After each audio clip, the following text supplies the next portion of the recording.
welcome to another session of Mörk Borg with Carthannas and Beemax. Hello. Hello. So, anyway, Beemax's character is Max, a child of Pan, who has monkeys, and Carthannas' character is Unknowing, reflects the rats, a pale one who has a dog. So, they helped a rich nobleman, Belsom, get back home to Schweizig. But when he got there, he found that his wife, Ligon, was not there, but her amulet was. He knew she'd never leave without her amulet. So it seems he needs help. So Belsom turns to Max and Unknowing and says, I know you've done a lot for me already, but I need your help again. Well, I sense my wife may be in grave danger and I'll need your protection. I'll even pay you in advance. I'll pay you 50 silver now and 100 silver once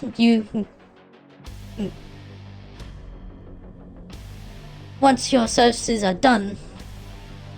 Do we have a deal? Yeah. Knowing nods.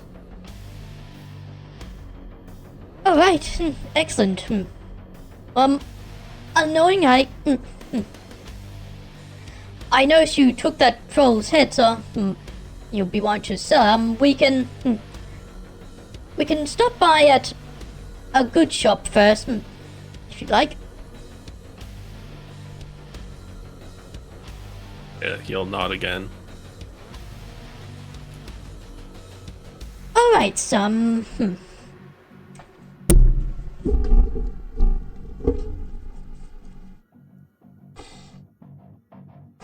So y'all make your way to a general shop. The shopkeeper looks you on and says, "Welcome, what can I do for you?"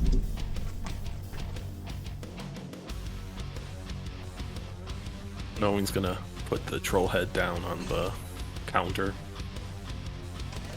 Oh, the shopkeeper looks impressed and says, "Oh, a troll head, that..." Wait a moment, no, it wasn't a head, it was a horn, anyway. Right. That'll be good for 25 silver. While you're here, was there anything you want to buy? I'll check if I have it. Good, hold on.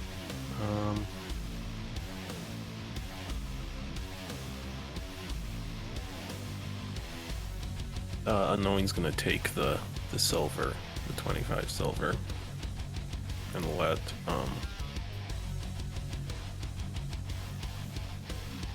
Right, so and just kind of browse. yeah.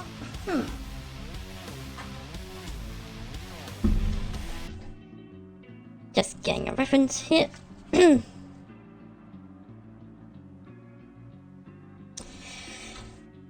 So there are some strange items in this shop, such as I'll roll 2 d6s to determine what. Roll.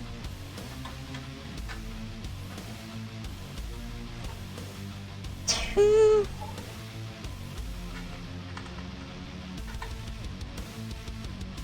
Mostly weapons and stuff. So let's see, 2 and 2, such as stone magnets, a pair of magnetic stones that crack on fizz when rubbed together. There's also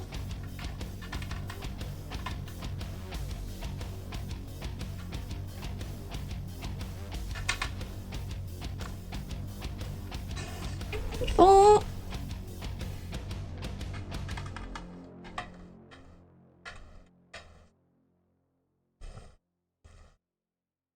Or 6. Cursed tongue of the Naga. And the last noble item you see on the shelf is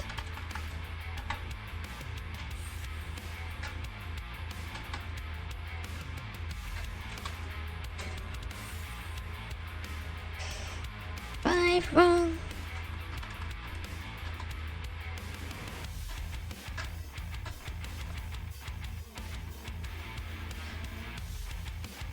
Two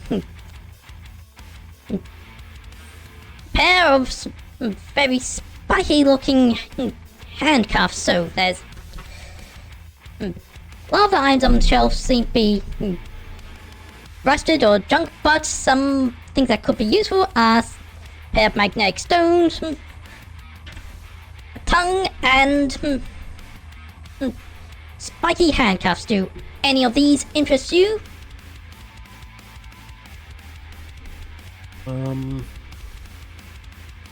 What does the tongue of the Naga do? Right, so the shopkeeper says to you, I see you have your eye on the cursed tongue of Naga. If you wait, let's see.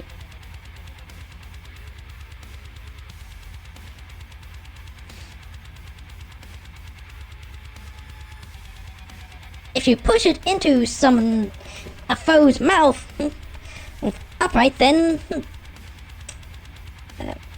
what did it do again?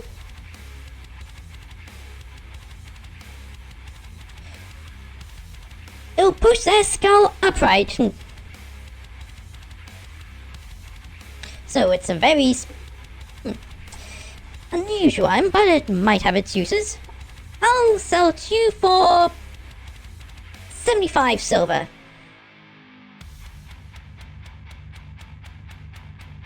I'm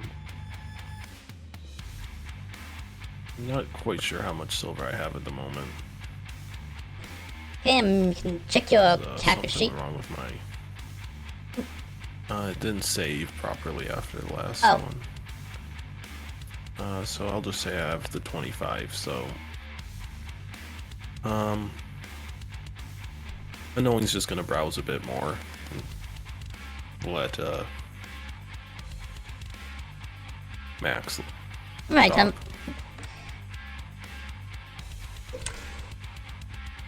As you keep browsing shelves, a lot of it does just seem to be broken, dusty junk, but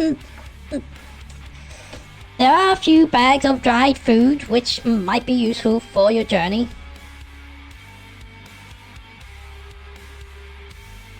How much is dried food? Alright, so how much? Let me check what... Those silver,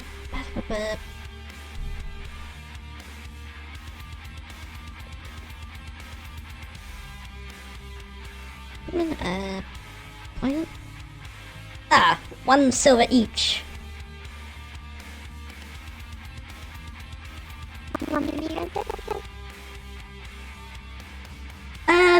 There are 10 on the shelf. Five.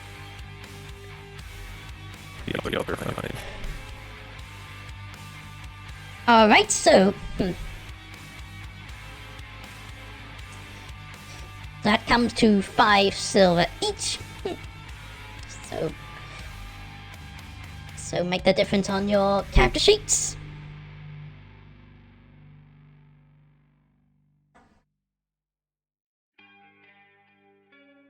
Hey, have you written that on your character sheets?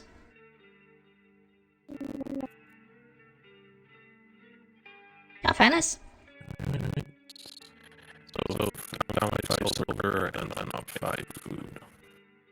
Mm-hmm. Alright, so the shopkeeper says, a pleasure doing business with you.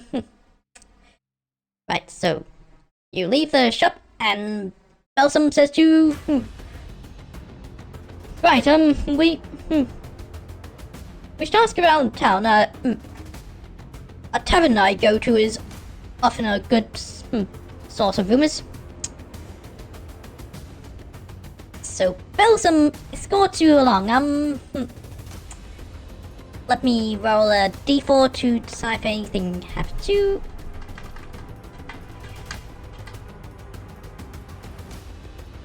Oh, a 1, so...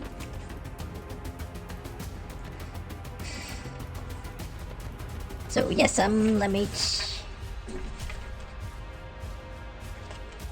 check something real quick.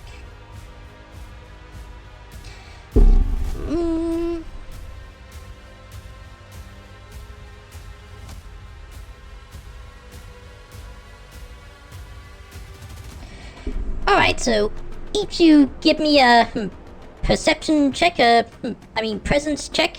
So give me a d20 each.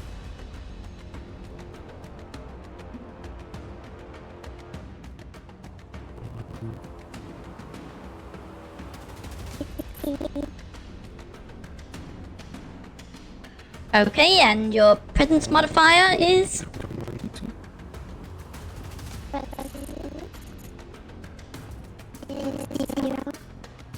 Okay, and Carthannas, what's your presence modifier? +1, so that's a total of 15. Okay, you both notice someone coming out of the shadow, obviously trying to mug you, but managed to avoid him.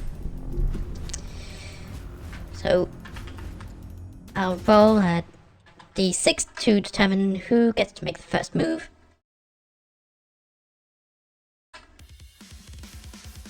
So we were able to avoid him, you said? Yep, so, Does he... So you both get to make the first move. So do you, what are your agility modifiers?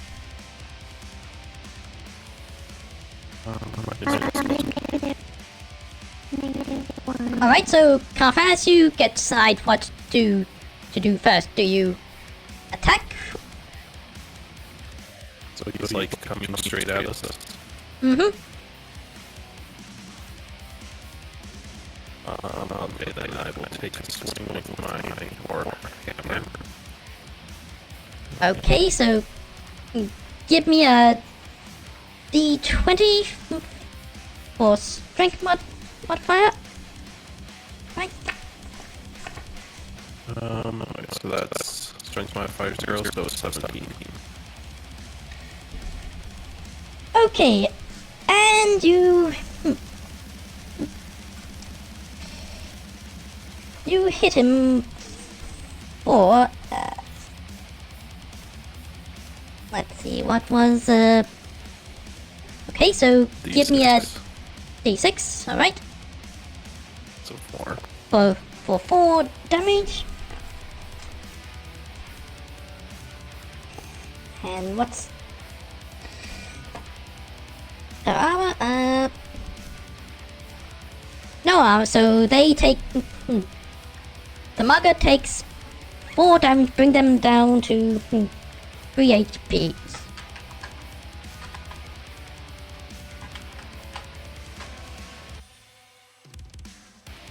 Okay, Beemax, your turn. What do you do? I'll use my Your what? knife. Okay, so give me a d20. Okay.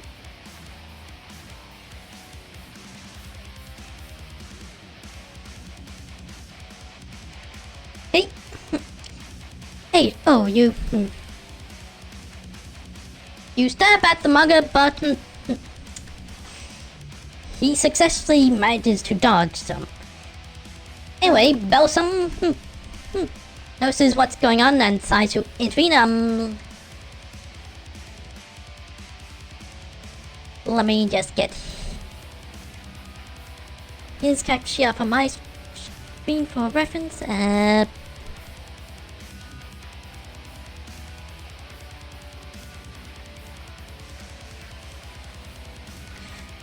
Okay, so he also attempts to attack the mugger, and let me roll a d20 now.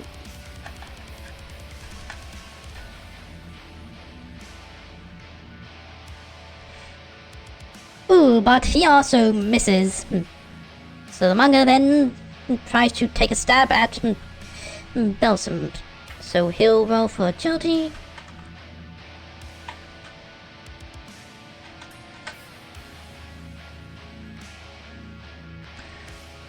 Ooh, and the mugger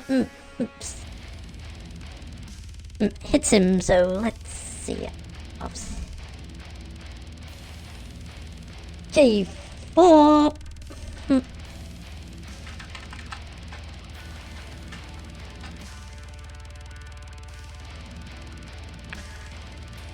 1 damage, bringing Belsum HP down to 4.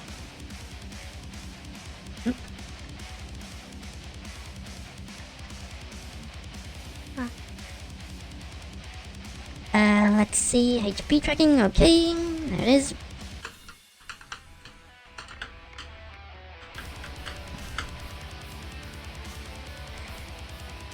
Alright, so, anyway,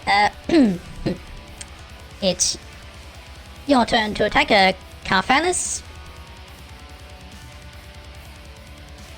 I will swing the Warhammer again. Okay, so strength check.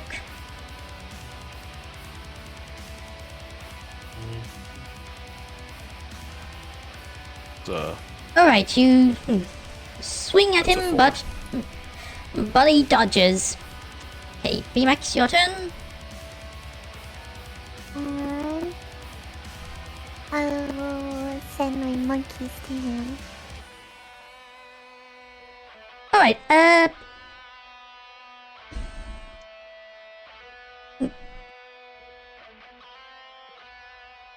I'll do a presence check, so give me a d20. Okay.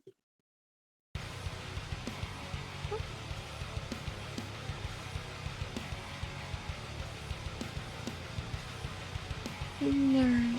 Okay, you tell your monkeys to go after the mugger, but they just sit around scratching, ignoring you. They really like to do that, don't they?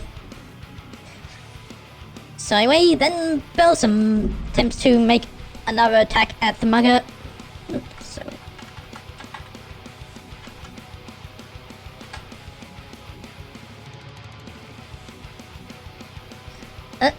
oh.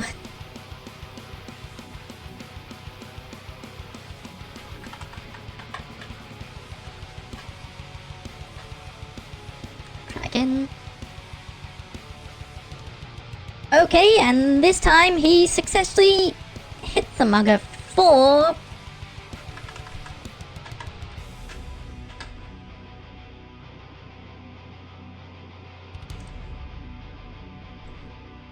1 damage, bring the mugger's HP down to 3.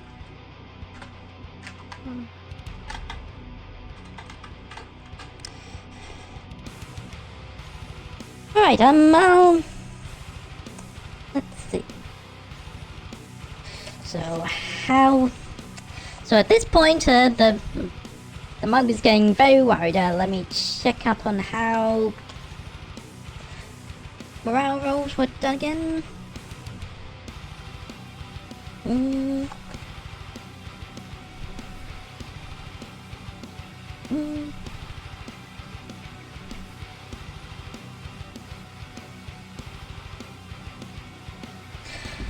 Okay, so I'll roll 2d6.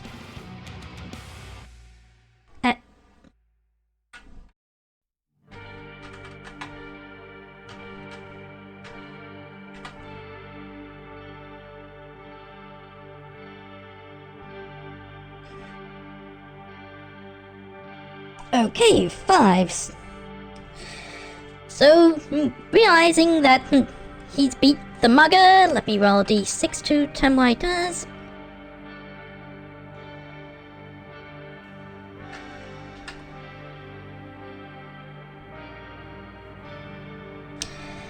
The mugger runs away. Right, so Balsam brushed himself off and says, "Alright, let's make our way to the tavern." So, see, you keep walking and find yourself to a tavern, and Balsam looks up at the sign which says Fate's Door. Balsam says, "Last time I was here, this place was called the Drowned Revenant. I guess it changed owners." So he opens the door and finds you both inside.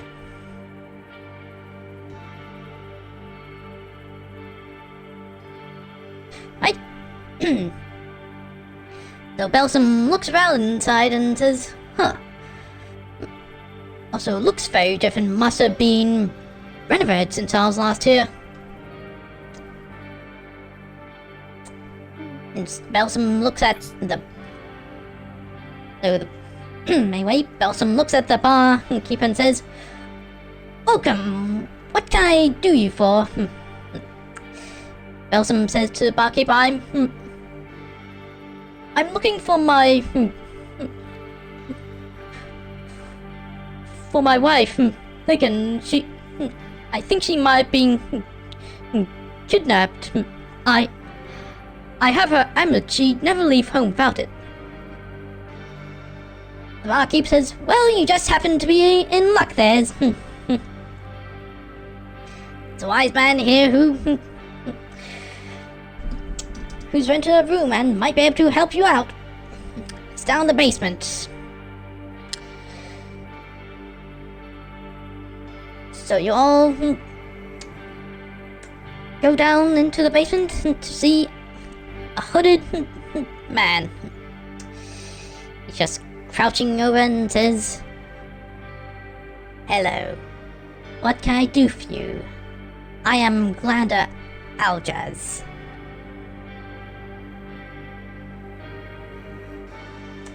Huh? Do either of you say anything to him? Unknowing will just nod respectfully. Yeah. So Balsam says to Glander, "I was told you can help me track down my wife. I have her amulet." So Glander says, "Well, I could help, but as long as you help me, I need something for my research. A live goblin." Balsam turns at the two of you and says, "Well, what say you two? Do you think you could help me capture a live goblin?" Knowing nods. Yeah, I think so. Right, so the hermit Glander says, "Excellent, I'll give you some rope to help." Alright, so Balsam takes the rope, and you all walk out of the tavern. Suddenly, you notice you're no longer in Schweizig. You are in fact in a village, but you think you can see Schweizig from the distance. You notice it seems to be shaking the whole city, and lots of stone structures seem to be crumbling. This reminds you of one of the psalms of the calendar of Notebook in the Nameless Scriptures. Which one was it again? Let me check. Campaign summary.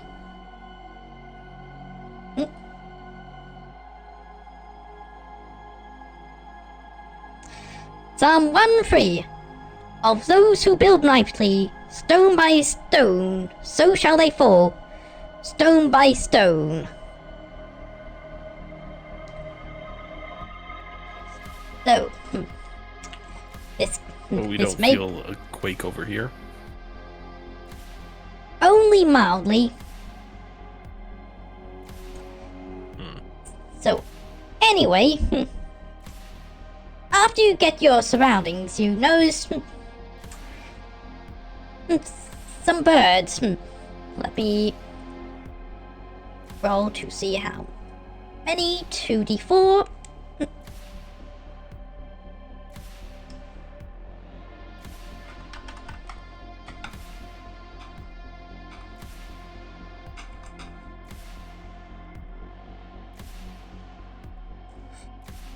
So you see 5 black birds hovering. They look like crows, but bigger, and with more eyes and sharp teeth. They suddenly seem to swoop down at you. What do you do? Is there like cover nearby? We step back into the Well, building. then. So yes, you could just go back into the building. Ah, Right, so is that what you want to do? we'll get cover in the building. Alright then, so each you give me an agility check, a d20 from each of you.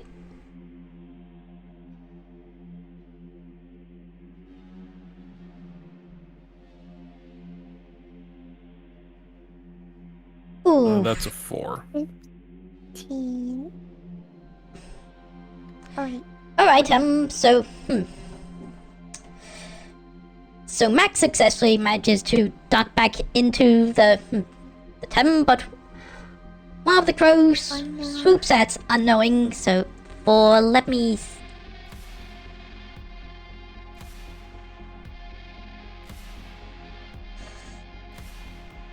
check.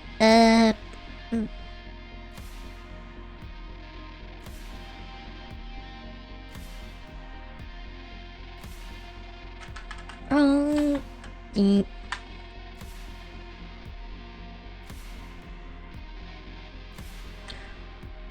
Whoa, 6 damage. But you're wearing medium armor, so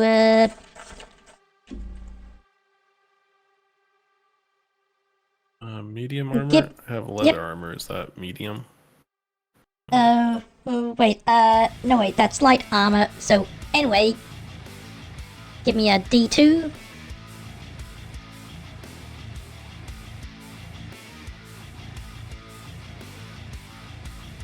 That's a 2. Okay, that brings the damage down to 4, And and I'm gonna burn an omen.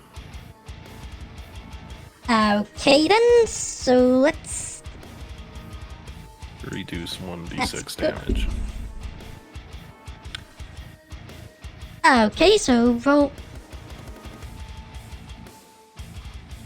Okay, so that completely neutralizes the attack. So anyway, the crow It swoops should at you, have but 1 damage left. okay. So anyway, that. So what's your current HP? My current HP is 2. Right, as in that's your HP after taking the damage? Yeah. Okay.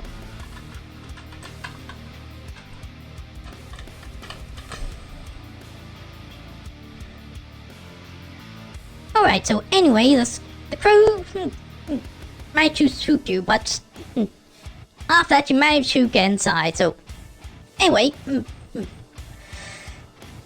Bilson looks at the barkeeper and says, what's going on? the barkeeper said, "Ah, yes. That, I see our tavern has changed place again. As part of our part of Glander's deal to stay here, he's allowed to do experiments. One of which is the Fate's Door experiments, hence this tavern's name. So sometimes the door of this tavern may appear in other places. Where were you when you entered? Belsum says, Schweizig. Ah. Well, now you're in a village just outside of Schweizig. The barkeeper looks at annoying and says, I see you are unlucky enough to bump into some murder crows. Don't worry, they should have all flown off by now. You go do whatever it is you need to do. Alright. Unknowing's gonna peek out the door very carefully. Okay, so sure enough, all the murder crows are flying off. It's safe outside now. Okay.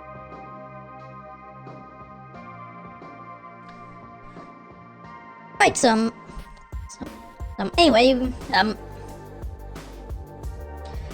so Belsum says, well, since we appear to be in the village that this tavern's usually found, do you know of anywhere where we could find goblins nearby?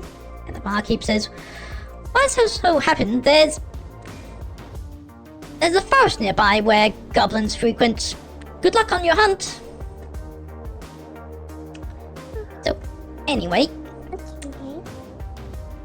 anyway, you all make your way to a forest to the west.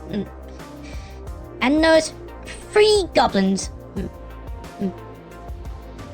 One of which is crouching over, seemingly bleeding, and the 2 others seem to be supporting it.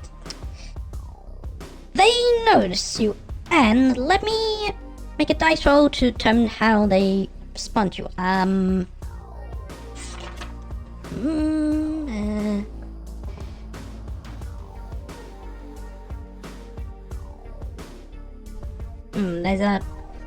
There's a rule for when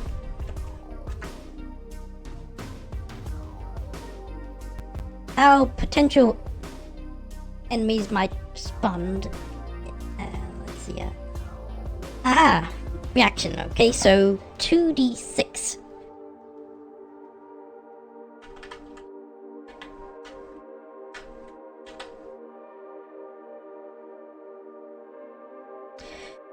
Okay, so the 2 goblins standing beside the injured one just look at all of you. So just to reiterate, there are 3 goblins, 1 injured and bleeding, 2 not, and none of them are attacking you. What do you do?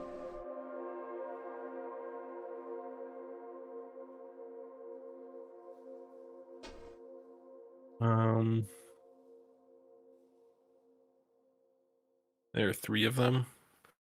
What do we know Yep. about goblins in this world? Well, if they attack you, then unless you defeat them, you'll fall under the goblin curse. So if you don't defeat them, then in a few days you'll turn to a goblin themselves. But if they don't attack you, then you'll be safe.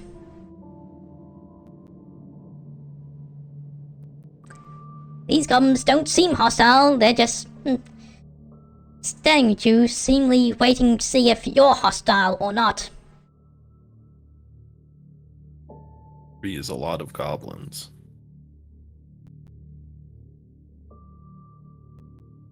So the main thing to remember is that one of them seems to be badly injured and bleeding.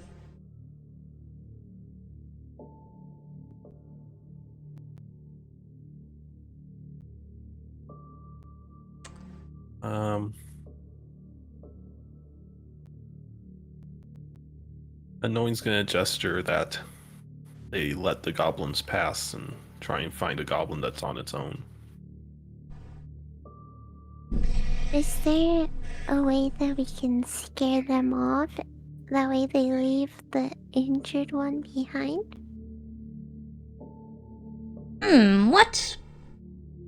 What do you want to try? Maybe my monkeys can try making some really loud noise.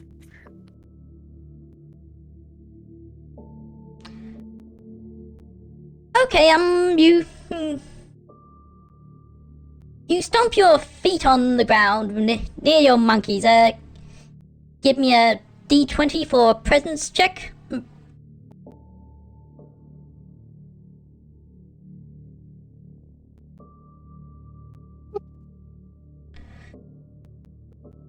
They really don't like Oh, listening. yeah. You stomp your feet at the ground, but monkeys don't seem to take much notice of you and just scratch themselves. So, I look at So them Balsam- disappointed. so Balsam decides to intervene, raises his hand and slowly walking towards the goblins. I'll roll 2d6 again to determine how they react.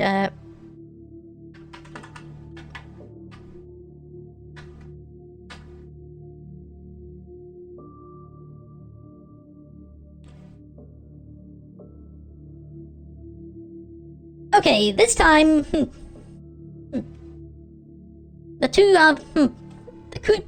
goblins beside the injured goblin seem to walk away from the injured goblin slightly and gesture towards it.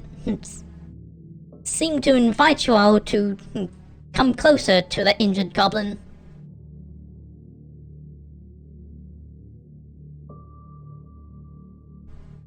Right. Knowing will approach and get a closer look at the goblin.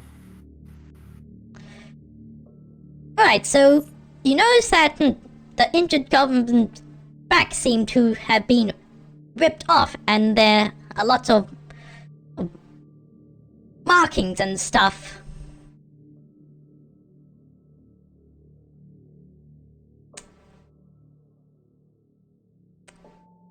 So, Do the so I can read dead languages. alright, the markings are not a dead language. They seem to be a map of some sort, but they seem to be a bit distorted by all the bleeding. So Balsam puts his hand on the shoulder of the injured goblin, offering it to walk with him, which it does. Balsam says, I think these two goblins want us to get their friend's help. Perhaps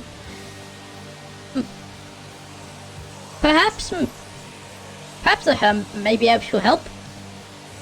So, do you all agree to this?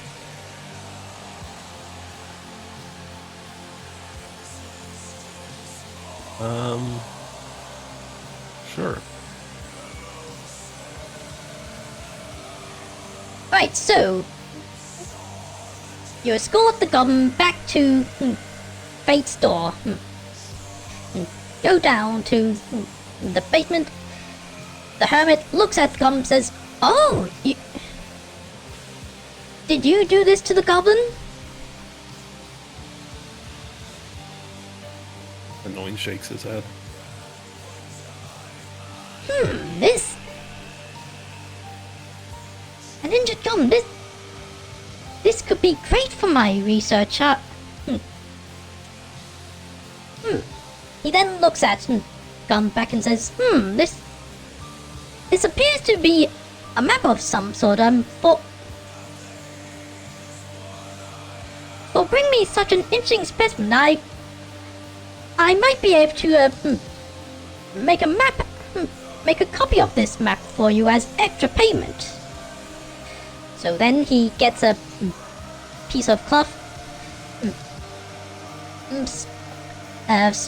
spreads it over the goblin's back. The goblin screamed a bit, but then when the cloth is peeled back, the bleeding seems to have stopped a little, and sure enough, there's a bloody map. The hermit looks at the map and says, this appears to be somewhere, northwest of Schweizig, so if you ever find yourselves there, this might be helpful. So, anyway, he looks to Balsam and says, I could help you track down your wife, just I need the amulet and her name, and so Balsam gives the amulet and says, my wife's name is Ligon. The hermit then wraps his hand over the amulet and gives it back and says, right, this will vibrate, letting you know the way to find your wife. Balsam looks at the amulet and says, I think I feel something. Well, thanks for your help.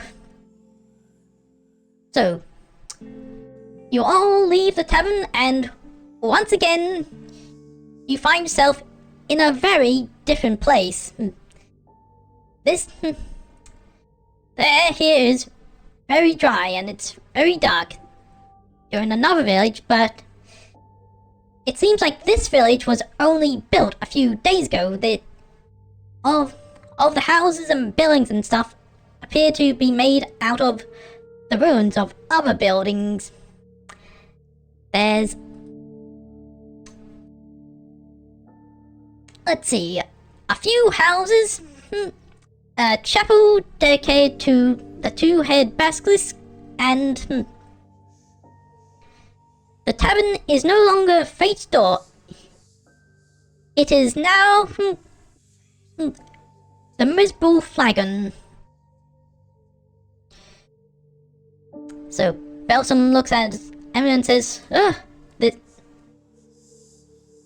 amulet seems to be vibrating harder now. I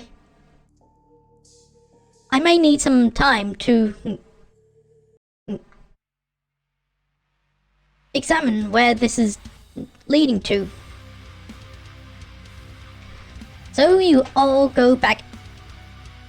You can all go into the Miserable Flagon, and it's definitely not Fate's Door anymore. Balsam goes to the barkeeper and says, I'd like to rent out a room. Balsam turns to the two of you and says, You two find something to keep yourselves occupied while I meditate on where this amulet is leading me. And he goes to his room. Okay.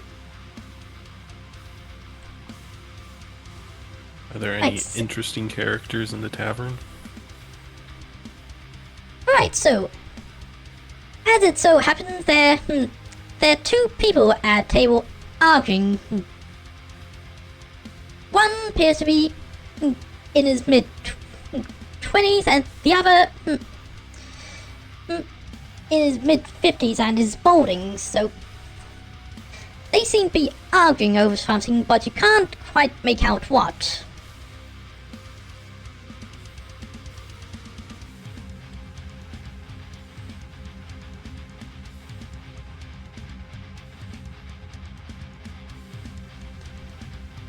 Do you decide to intervene?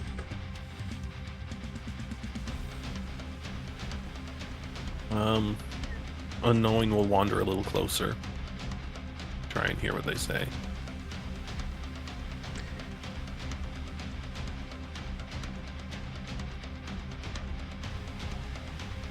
Okay, So anyway, the young man says, Look, I can't wait any longer. My sister's out there in danger. The time to act is now.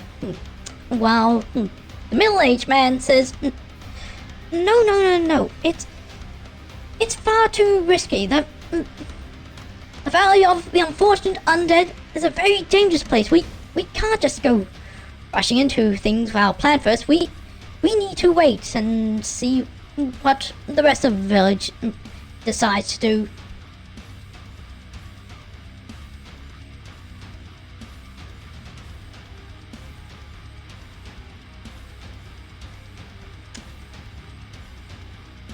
Okay, so do either of you decide to intervene in any way?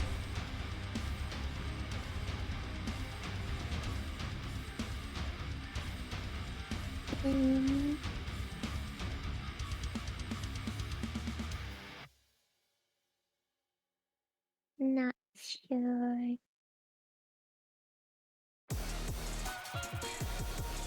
Alright, so anyway, the two... So it sounds like there's gonna be a village meeting or something? Well, basically, the gist of things is the young man's sister has gone missing, and he wants to go out and search for her straight away. But the middle-aged man, it seems the village are going to come up with a plan, but they haven't just yet.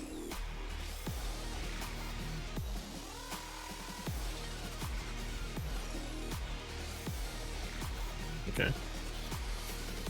Okay, so do you say anything to either of the people? Not yet. No.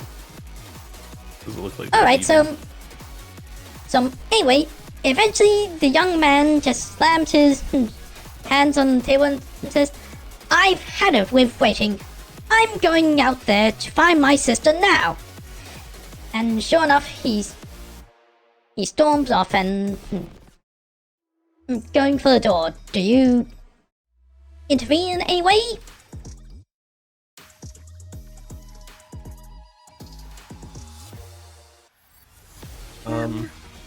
It might be dangerous. Could follow to him.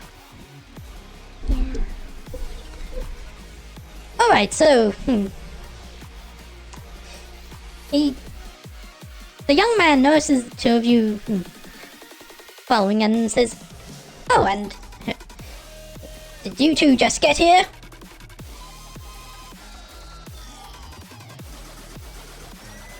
Annoying will nod. Yes. Well, might you be interested in helping me rescue my sister?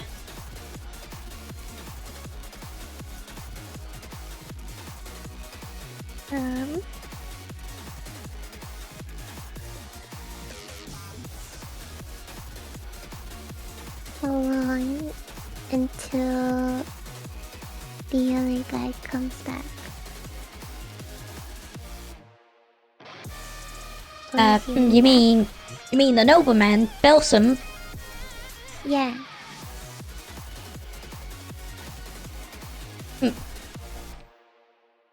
Right, so... Okay, there doesn't seem to be any sign of Belsum. Sure enough, he's probably still in his room, meditating over the amulet. Can we leave a message with the bartender? Let him know that we'll be back. Alright then, so the bartender says, "Alright, I'll be sure to let him know if he comes down." Thank you.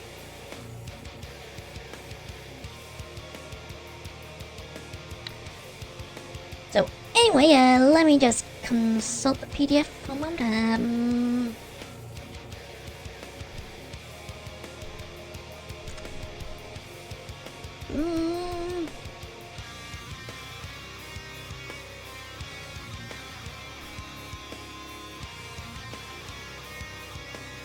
Alright, excellent.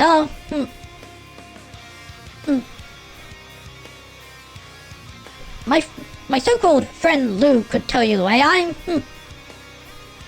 heading off there. I'll meet you there, so the young man rushes off, and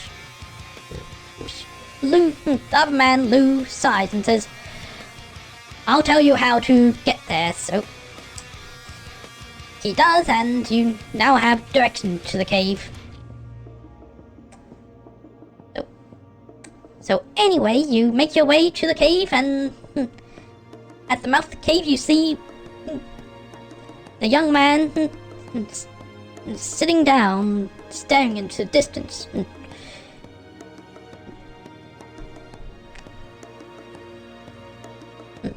His arms are shredded and his wounds are filled with mud. He seems to have seen something, appears to have seen something very disturbing.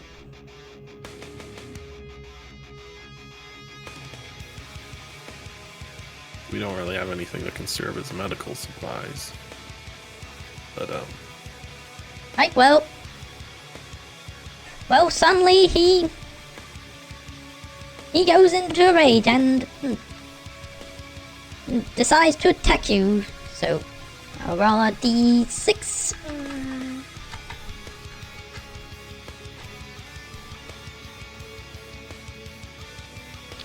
Okay, so the two of you get to make the first attack. So Carthannas, what does unknowing do?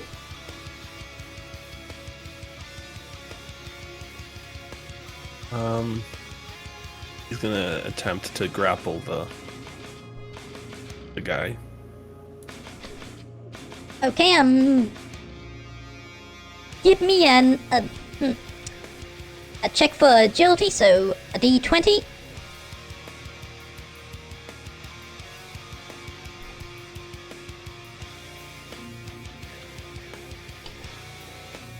Alright, so And my agility is +1, so a dirty 20. alright, so you successfully managed to grab the young man. He squirms about, trying to move, but can't, and eventually drops his dagger.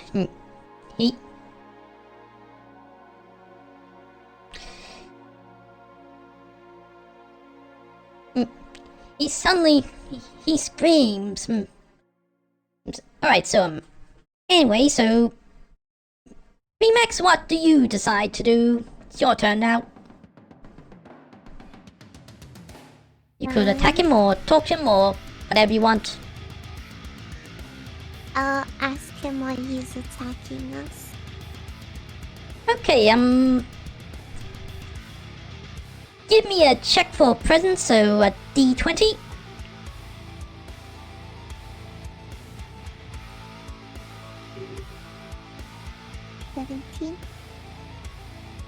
Right, so anyway, he calms down, says I'm sorry, I don't know what came over me. I've just seen things that I just can't describe, but terrible things that please, I dare not go back, but please, you must rescue my sister.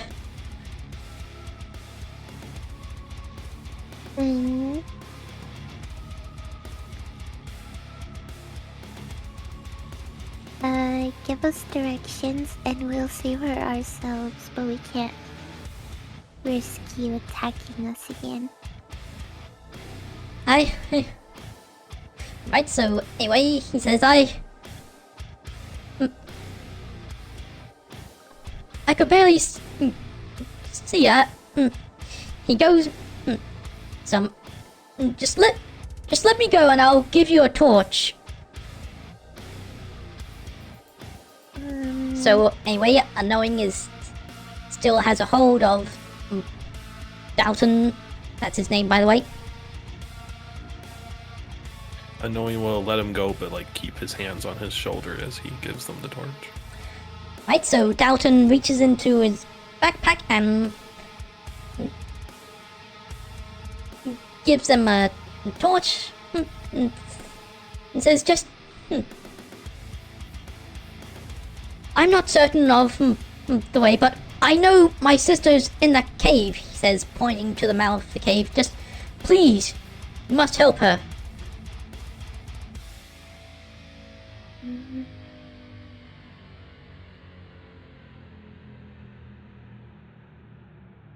Unknowing will peek. Go on. Yeah. So, what does Unknowing do? He's just gonna go to the edge of the cave and peek in. Alright, the cave seemed to be way too dark to see anything inside without lighting the torch.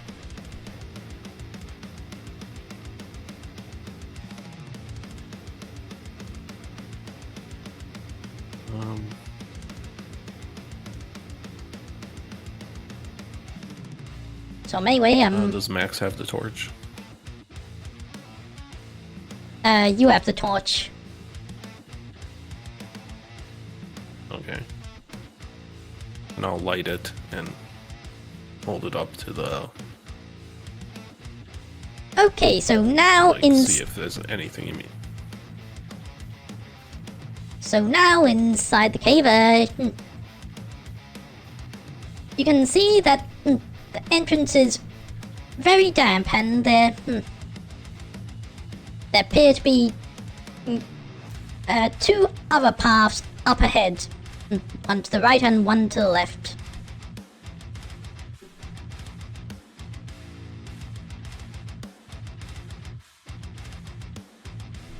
Right, so I'm a little unsure about this guy. He just tried to attack us. Dalton raises his hand and says, "Look, I'm sorry, I just,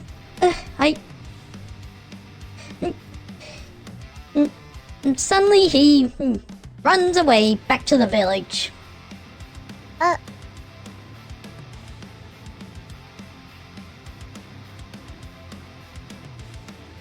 So should we look for his sister then? Did he leave the dagger that he dropped? Yes. Alright. Unknowing's gonna hold it up to his dog's nose and then put his dog in the entrance of the cave. See if the dog can sniff out a human scent in the cave. Okay,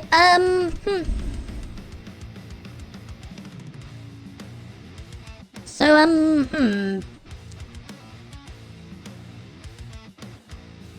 give me a, presence check, so a D20. 20.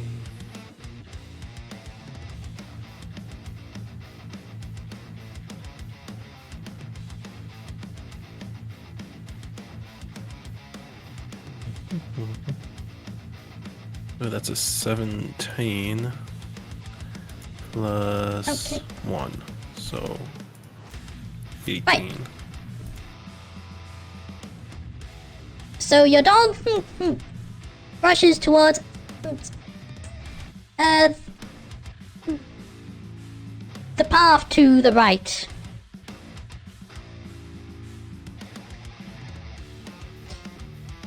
And then that sits down, realizing it can't see any more, so any further, so you'll have to come in with your torch.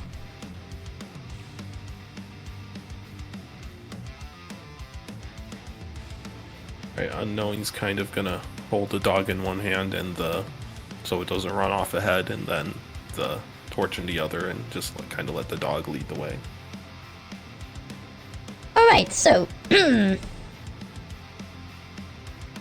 so the dog leads you inside, and each of you give me a presence check.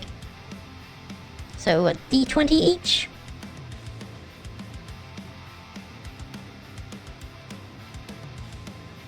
That's a Or mine's an Oh. 11. 10. So anyway, suddenly something seemed to appear out from the shadows. You can't quite describe what they are, but they seem to have claws or something. So, anyway, let me make a roll a d4 to determine how many there are.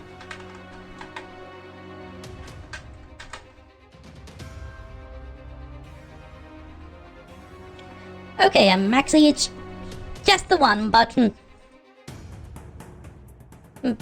not quite sure what it is. Just seems to be some sort of swirling shadow with claws.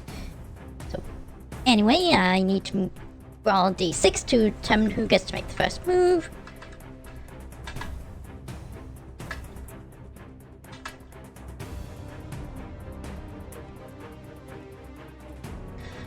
Alright, the two of you get to make the first move, so anyway, first, Carthannas, what do you do? Take a swing with the warhammer and see if it can hurt. Okay, so anyway, give me a strength check, a d20. That's a 9. Okay, you swing your hammer at the unknown thing, but seems to move to one side. Anyway, Beemax, your turn.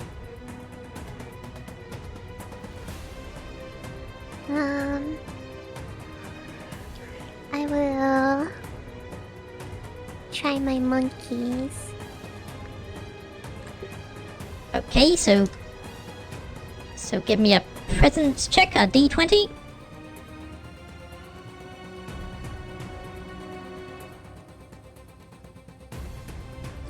Okay, your monkeys seem very disobedient today. Have you tried to tell them to go after the thing, but they just sit around.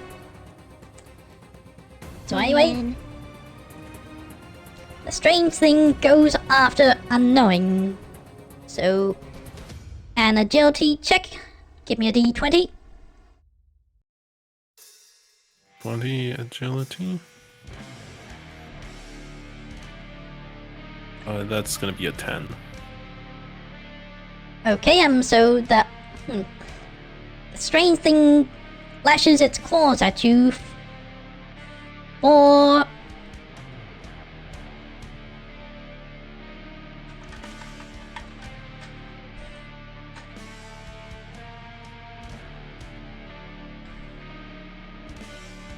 4 damage, and give me a d2 for your light armor.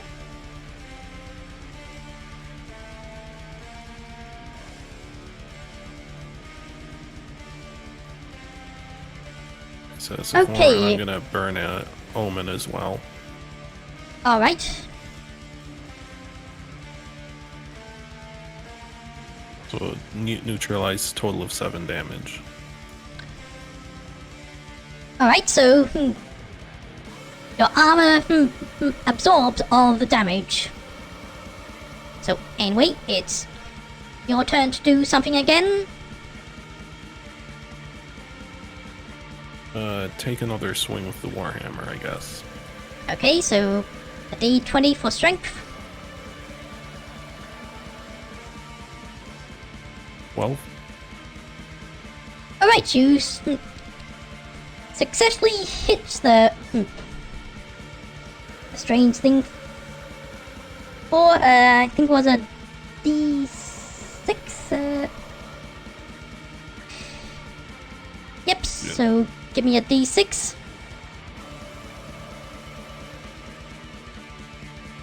2.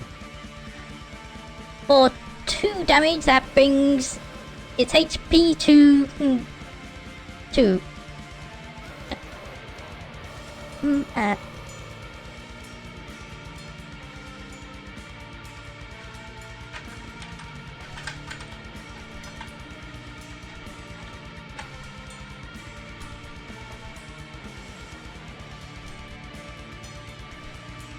Okay, so Beemax, what do you do? I will try my knife. Okay, so strength check, give me a d20.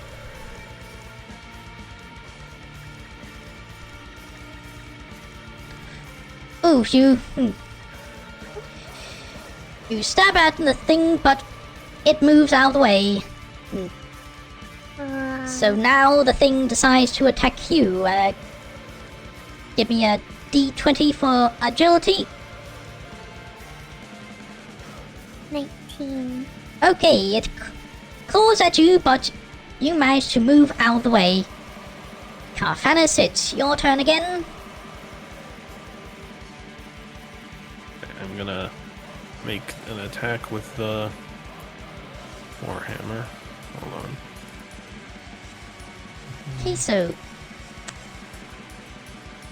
d20 for strength. Oh, that's oh, natural you. one. You try and swing, but the warhammer slips out of your hands. Should I burn a third omen?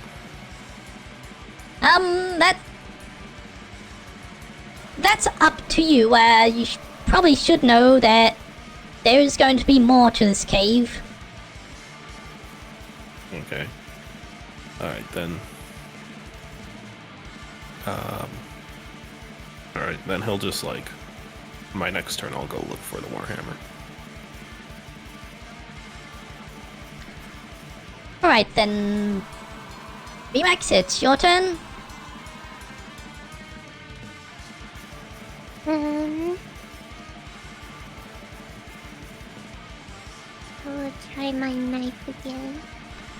Okay, so give me a d20 to check for strength. 20. Oh! Anyway, you stab at the thing and it disappears into a puff of black smoke. It's gone. It didn't drop anything.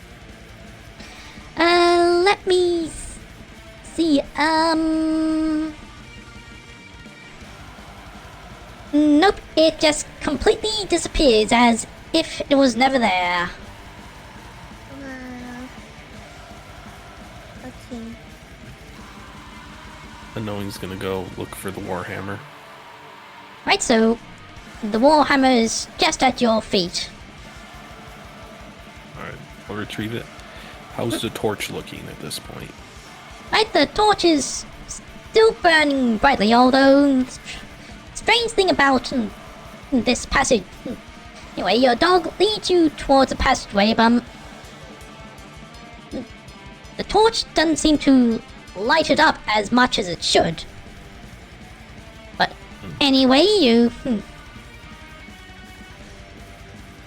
keep following the passageway until eventually you reach a spot where the torch does seem to sufficiently light up the room, and there is a large pool of bubbling red liquid. Below there appears to be a wooden trapdoor.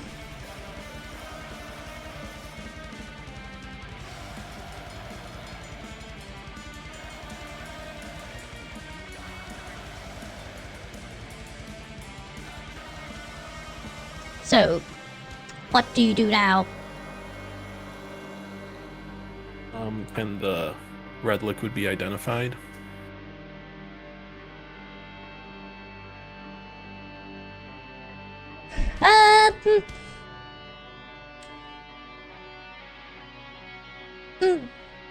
The red liquid might be blood, but it doesn't seem to be producing any heat, so it doesn't seem like it's deadly to touch.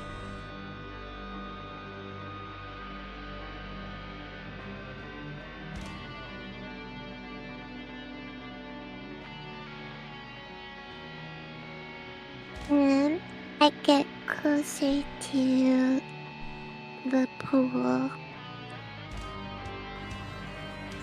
of whatever it is and try to analyze it. Okay, Give me a D24 presence. 3. Okay, you're not quite sure what the red liquid is. All you can see is it's bubbling and there's a trapdoor in the pool.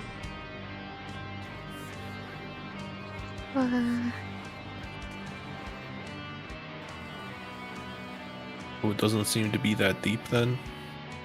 Nope.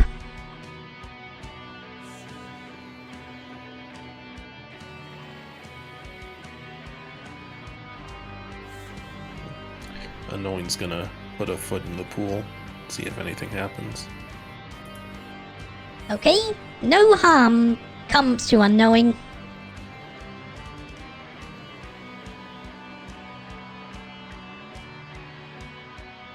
Alright, he'll approach the trapdoor then. Is the trapdoor like beneath the surface of the liquid? Yep.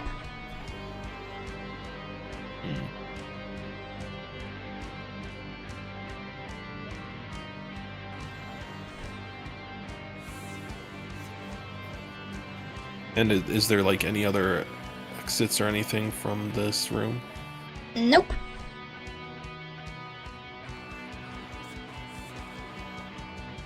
Alright, he'll try to lift the trapdoor a little bit and see if like the fluid moves at all.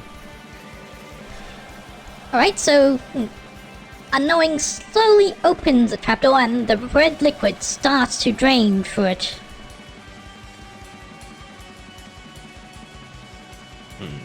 He's gonna close it for now. Okay. Trapdoor is closed and the liquid stops draining.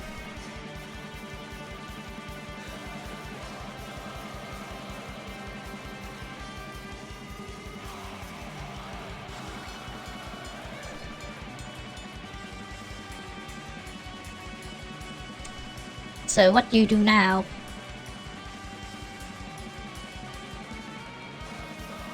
It looks like we have to go through the trapdoor at this point.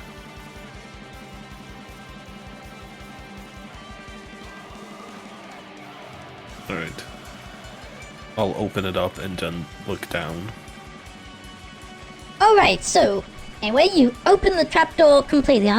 Not only is the red liquid drained, but you all seem to be sucked into the trapdoor and lead you down into a big room. Let's see. Anyway, after you all get sucked down the trapdoor, you find yourselves in a room lit by blue flame scones. In the center of the room, there's a sarcophagus. The walls are adorned with murals that appear to depict the achievements of a king. Suspended above the sarcophagus is a stone. It's the crystal stone that's humming.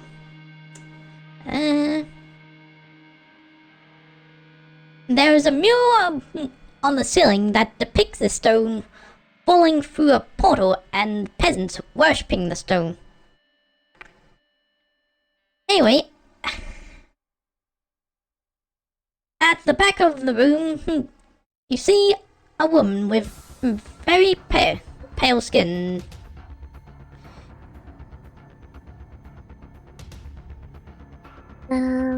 What's it? What was the guy's name again? The brother? Dalton. We asked her if she's Dalton's sister. She doesn't respond, just standing at the back of the room. Hello? No response. I move a little closer to try to see her better. Alright, you move in closer and... you notice her skin is pale as snow. She's just staring into the distance. I wave my arm in front of her, trying to get her attention. She still doesn't respond.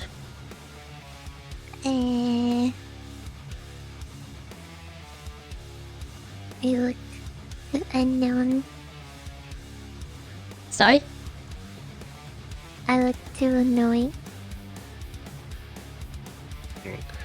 Unknowing's gonna look into the direction where she's looking.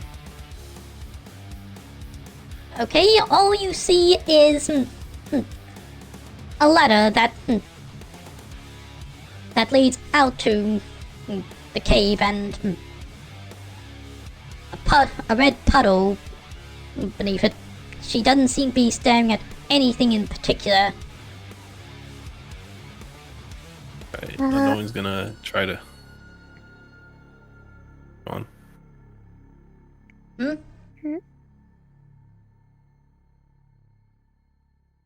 You were saying? But you can keep going. Alright. Unknowing's gonna try and gently pick her up. Right, as you touch her, she starts vibrating violently.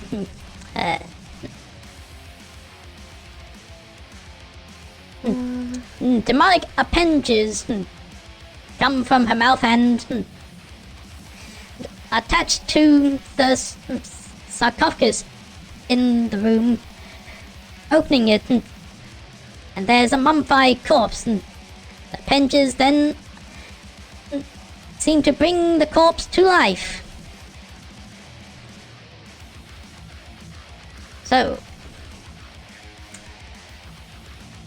I'll roll a d6 to determine who gets to make the first move.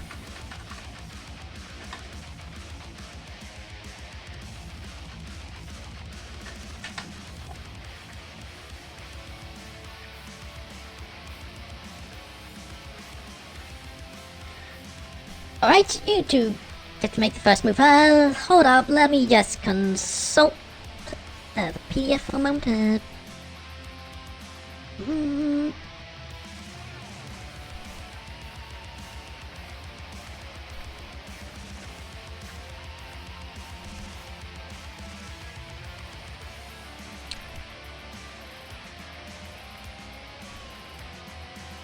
So, anyway,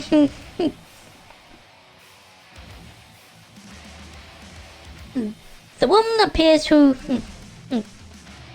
have possessed the corpse, and so she's no longer there, just the corpse, and the stone seems to be vibrating.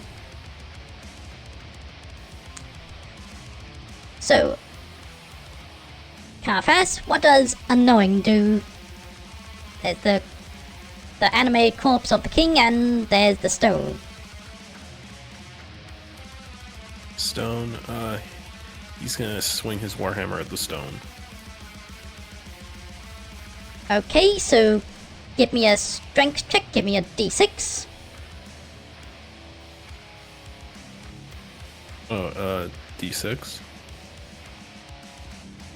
Okay, you hit the stone and it repulses you.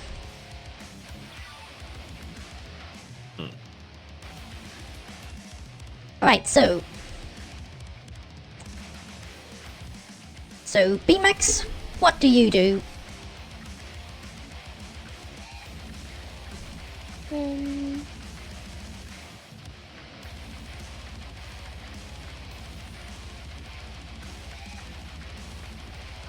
Are we attacking the demon thingy? Okay. Say with your knife? Yeah. Okay, so give me a strength check. So a d20.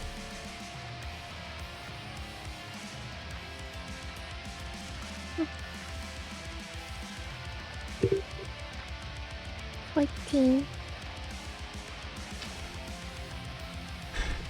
Okay, and that does, give me a d4. Um,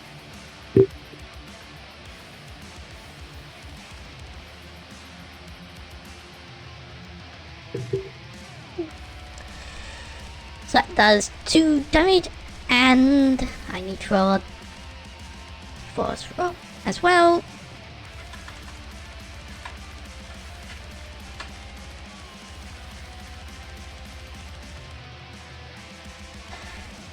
Okay, you take a stab at the reanimated corpse, but its cloak absorbs all of the damage.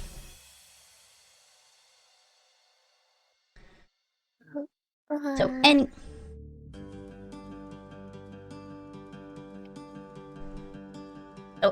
anyway, the animated corpse raises its hand. It seems to be summoning some sort of power. With that, it's Carthannas' turn again.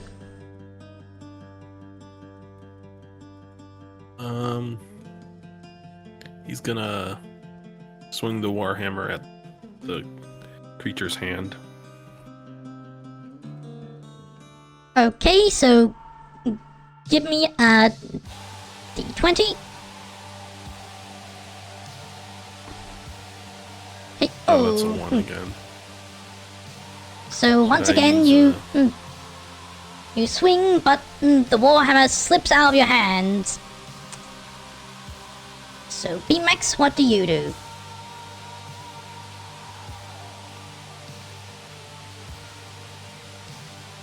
I will use my Annihilation Song Scroll.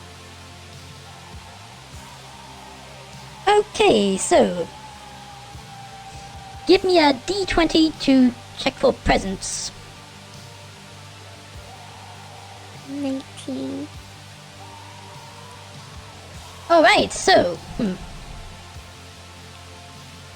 so anyway, you successfully cast the Song of Annihilation. This man-made corpse stops, and suddenly you see what appears to be a phantom of the woman from earlier, and she the phantom of the woman is leaving the king's body screaming and flies out the trapdoor.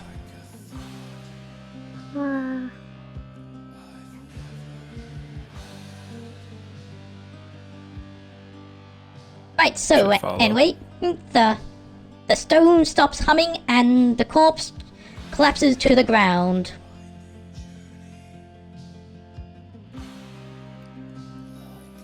Can we check Unknowing's gonna what... Unknowing's gonna retrieve his warhammer. Alright, so Annoying has his warhammer again.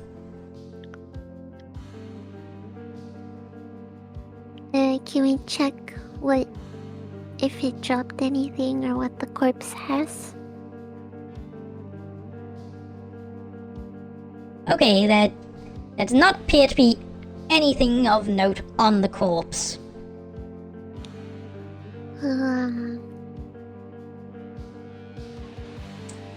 So anyway, do you leave and make your way back to the village? Is there anything in the sarcophagus, or no? No. The corpse is still in the sarcophagus. Okay. There's nothing else of note here. Alright. I guess we should head back up the ladder. Alright, so you head up the land, you're back in the cave. So you make your way to town? Are any... there's no sign of the sister? Nope. Okay. Then we should probably go unless there's...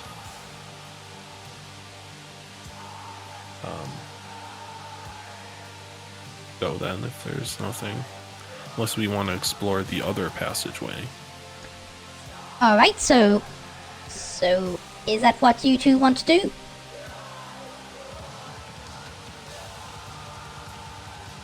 Yeah. Right then, so you make your way back and go through the other passageway. So let me...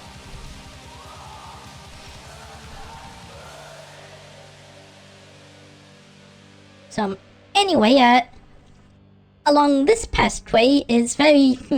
this passageway is very slippery. Both you give me an agility check, D20.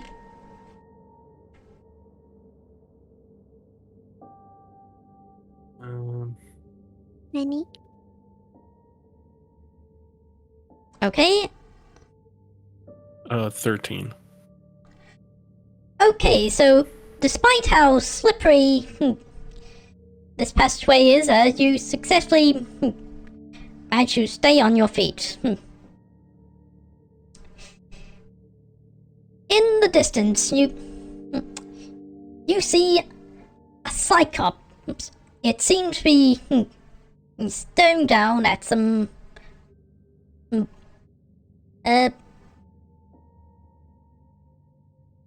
seem to be staring down at some meat, crying for some reason. It then looks up and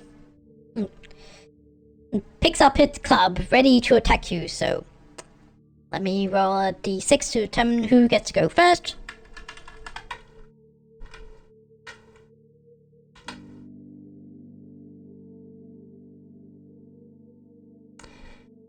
Okay, you two get to make the first move, so Carthannas, what do you do? Unknowing's gonna gesture to the party to follow back down the passageway. Okay. Okay, so both you give me a d20 for agility.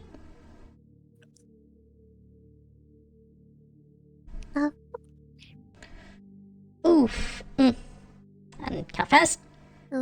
Okay, you try and run away. Okay. I'm gonna burn an omen for a reroll. Alright.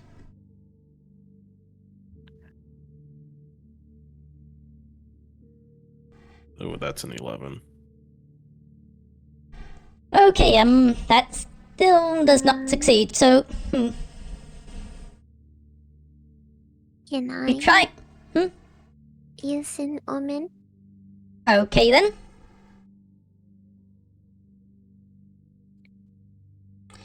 So, 20? okay, so anyway, Unknowing seemed to stumble, but Beemax is able to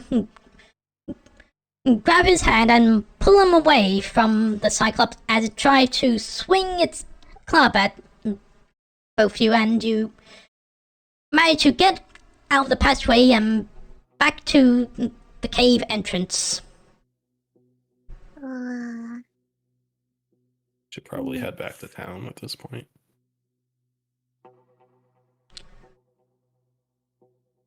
Alright, so anyway,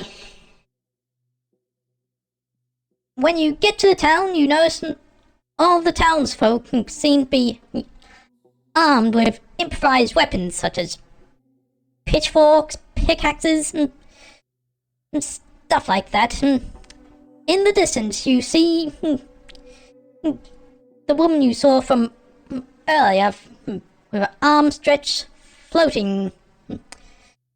Within the crowd, you see... what's his name again? Dalton. He turns to you and says, my sister, what is she doing? Suddenly, from the ground, several zombies come out, and not the attractive type like me. I mean the rotting type with teeth sticking out, rotting flesh, you name it.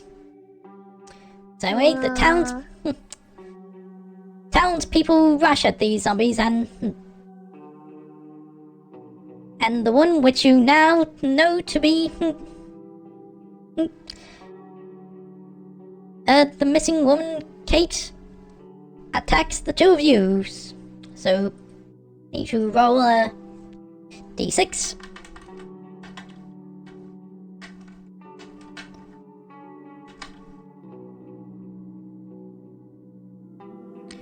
Okay, so she gets to make the first move.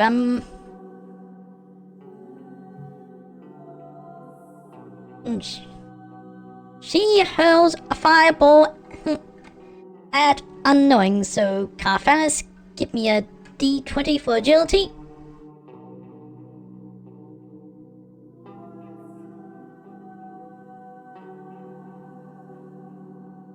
Agility.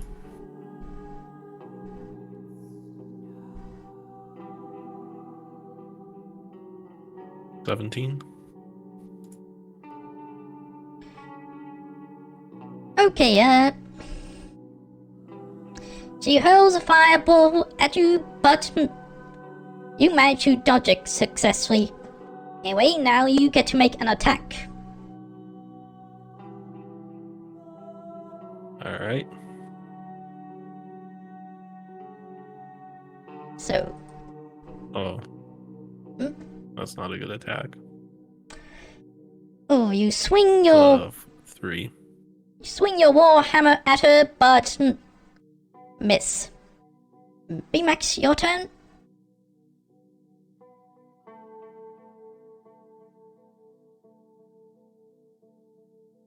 I will try to get my monkeys to attack her. Okay, so give me a d20 for presence. Oh my goodness. The monkeys are just not obeying you today. They really hate me. So anyway, Kate lets out an ear-piercing screech, so each of you give me an agility check. So d20 from each of you. Oof. Whoa. 3. Anyway, let me just check what Fumble did attack.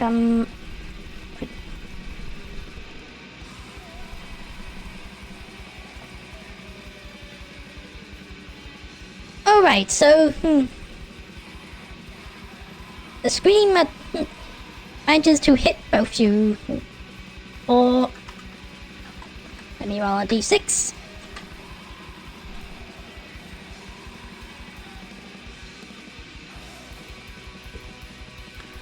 For 2 damage on unknowing and 4 damage on max. So first, Carthannas, you give me a d2 for your light armor.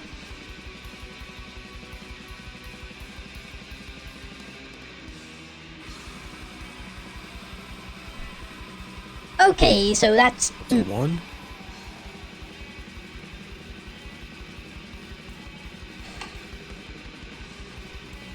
So you're down to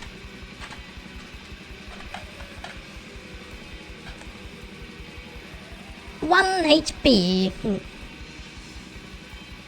So anyway, as for Max, Beemax, what's your maximum HP?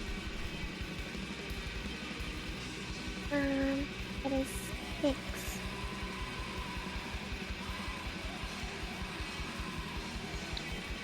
Okay, and what was...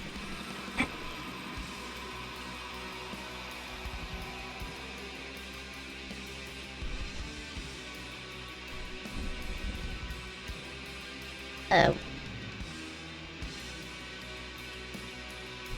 Okay, so that brings your HP down to 2. Right, so Carthannas, it's your turn again. Your warhammer is currently dropped on the ground. Wait, was it? Wait, was it? No, that was the last fight. Okay, never mind. So you still have your warhammer. I'll take a swing. Okay, so give me a d20 for strength. 16. Okay, you swing and hit Kate for... Give me a d6.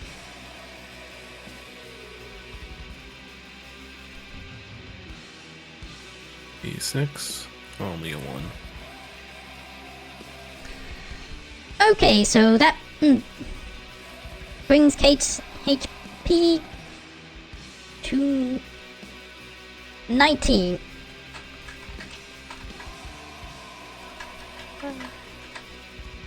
Okay, Beemax, it's your turn. What do you do?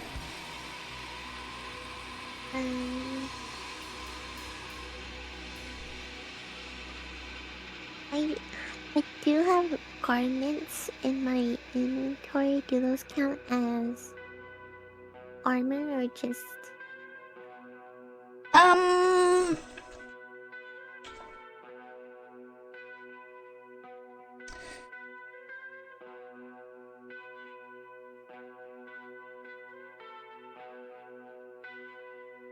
Let me check.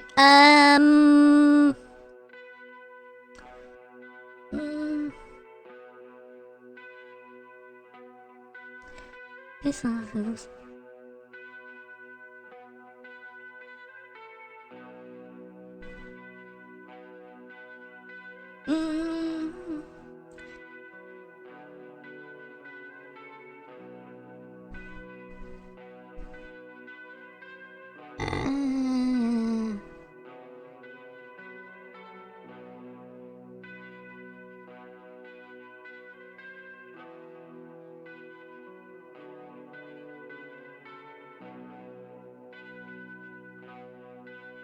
I don't think so. So, say no. Okay. Then I'll use my Annihilation Song Scroll. Okay, so... Give me a d20 for presence.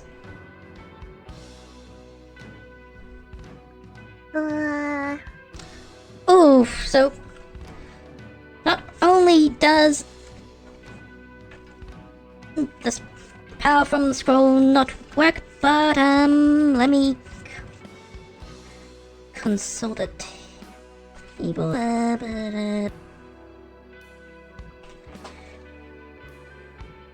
Was okay.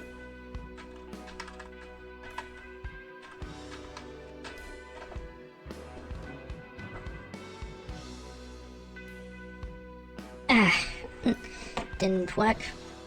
Try again, roll.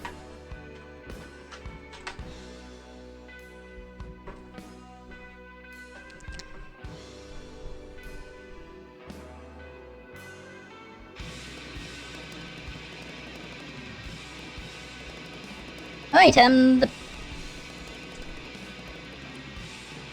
power pierces you like a knife. You don't take any actual damage, but you feel as if something about you has changed that you'll never be able to get back.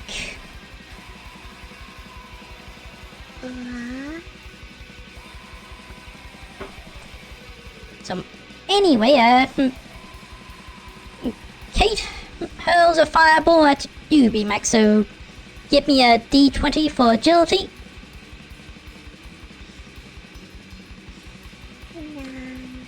Okay, the fireball hits you for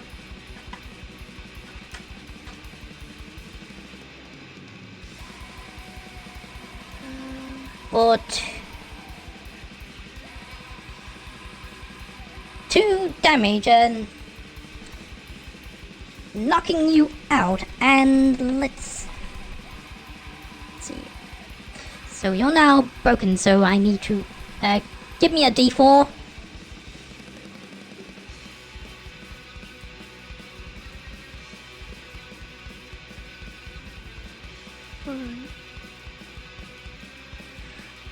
Oh, you're unconscious for the foreseeable future. So, so anyway, now it's Carthannas' turn.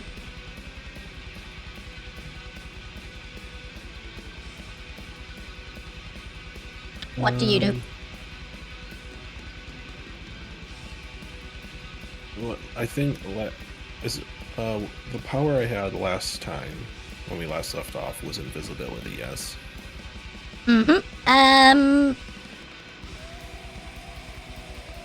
Maybe I should How does keep that track work? of. How does that work? Some you can. Let me just consult how Pale One abilities work. Pale.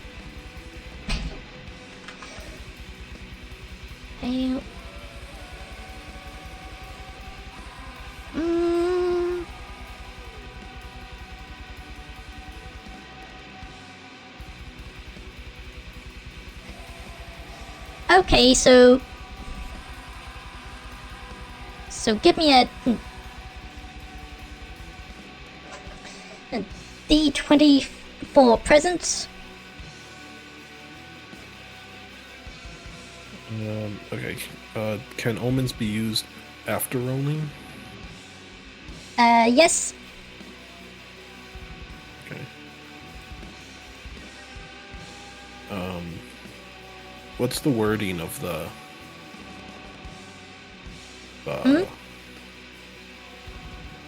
what's the wording of the invisibility rule? Let's see.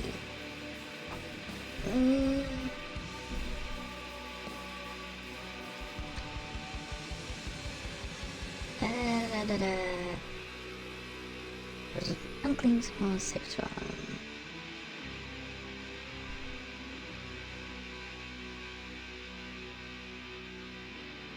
Wait, where was it?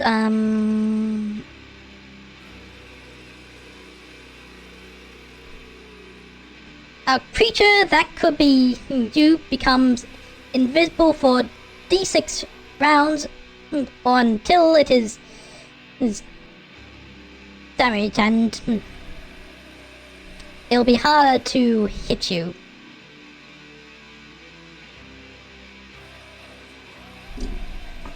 It doesn't say anything about things I'm carrying, or is it just the creature?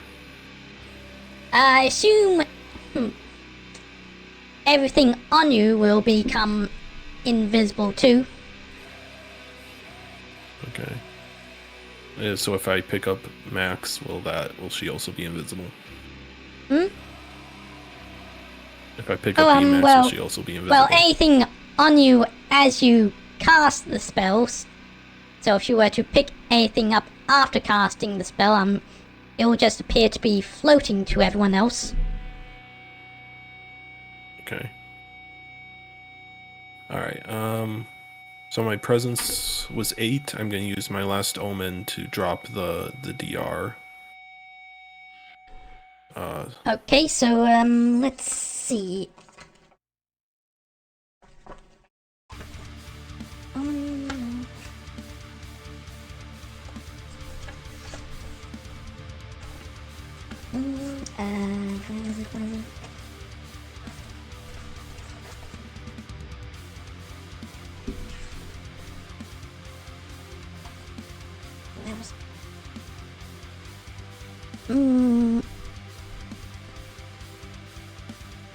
Okay, so that... So the spell is successful and you are invisible. So anyway,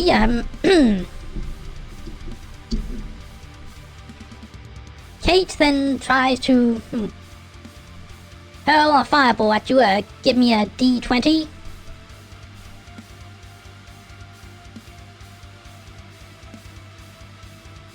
Natural 20. Oh, okay, so that means you get an extra attack at her or an extra move before your proper turn. So what do you do? Does attacking break the invisibility? No, well, give me a d6. D6? I don't have to roll to hit. Well, this is to determine how long the invisibility lasts. Okay, 4. so 4 rounds. So you're 4 rounds before invisibility wears off. Right, so what do you do?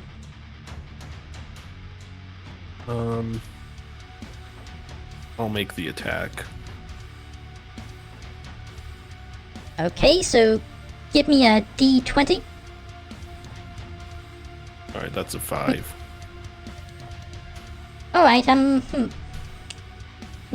Kate manages to hear your swing, the swing of your warhammer, and dodges. So anyway, it's now your turn, Papa. What do you do?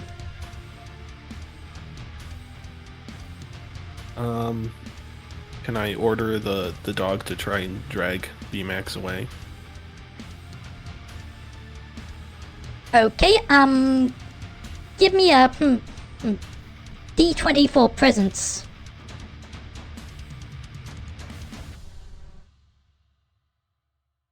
That's a 12. Oh. Okay, your dog understands and drags Beemax away to the tavern. Alright, and then I'll also slip away while I'm invisible. Okay, wait a moment. You'll have to wait until your next turn before that, so... Alright. Anyway, Kate... try to hurl another fireball. Give me a d20.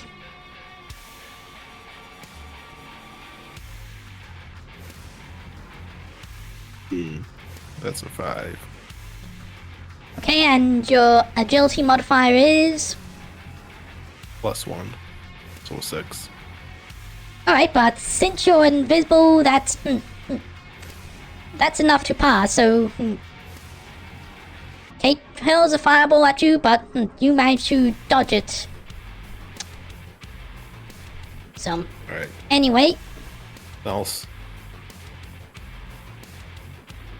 Alright, I'll slip away back to the tavern as well then. alright, so give me a d20 for agility.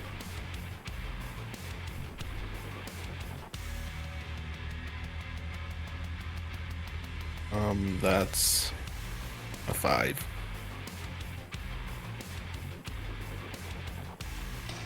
Okay,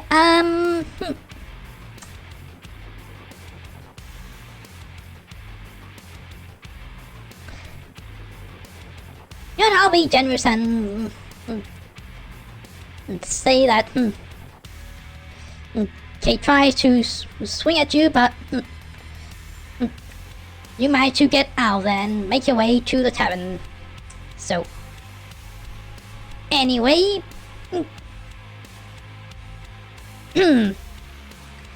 as everyone is outside fighting Kate and the zombies, Balsam is inside the tavern. You see Balsam looking over Max's body. He stares and says to you, I can make your friend better. he touches Beemax with hands, chants some words, and Max is revived with full HP. That was a good nap. So Balsam says I think I have determined where my wife is. We're in the valley of the unfortunate undead. The door fates seem to have brought us right where we need to be.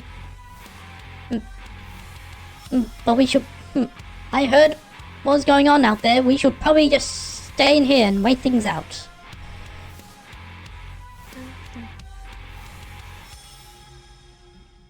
Alright, so time goes by and Kate and her army are defeated. So Balsam says to two of you, alright, we must make our way. And that's a wrap for today's session.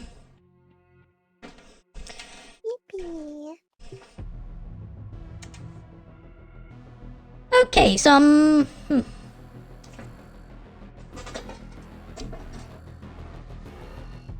So the campaign will be on a bit of a break. I'll be 1 or 2 weeks while I write up what happens both to your group and to Victor and Pazuzu.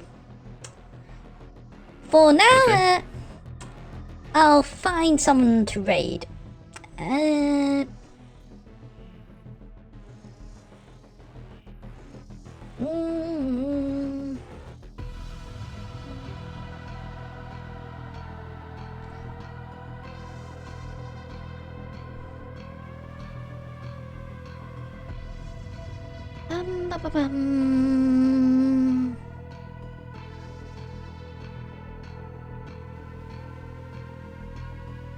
How about Born-chan playing Elden Ring? I'll put the name in general chat if you want to raid them to me. Sounds good. Okay, hold on.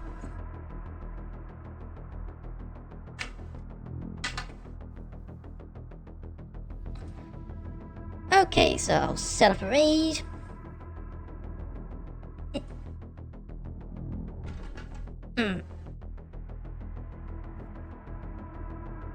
Not working in OBS, I'll try in Opera.